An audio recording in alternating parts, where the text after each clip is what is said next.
Mengenal nama-nama malaikat Allah dan tugas-tugasnya. Berapa jumlah malaikat? Jumlah malaikat itu banyak, hanya Allah Subhanahu wa Ta'ala yang Maha tahu berapa jumlahnya. Namun sebagai seorang muslim yang beriman, kita diwajibkan untuk mengetahui ada 10 malaikat dengan tugasnya yang berbeda-beda. Malaikat yang pertama adalah malaikat Jibril. Malaikat Jibril disebut juga dengan Ruhul Kudus atau bisa juga disebut dengan Ruhul Amin.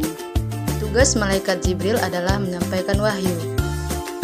Kedua, malaikat Mikail bertugas menyampaikan rezeki dari Allah Subhanahu wa Ta'ala kepada seluruh makhluk yang ada di bumi dan di langit. Tiga, malaikat Israfil. Tugas malaikat Israfil yaitu meniupkan sangkakala pada hari kiamat nanti sebagai tanda berakhirnya kehidupan di dunia. 4. Malaikat Izrail atau disebut juga dengan malaikat maut. Setiap makhluk Allah akan mengalami kematian dan malaikat Izrail yang bertugas mencabut nyawa.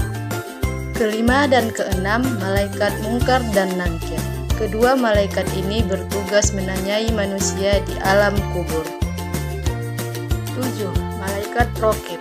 Malaikat Raqib bertugas untuk mencatat segala amal perbuatan baik manusia setiap kali kita melakukan suatu amal kebaikan.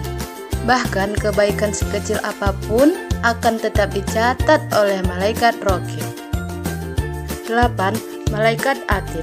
Malaikat Atid bertugas untuk mencatat segala amal perbuatan buruk manusia.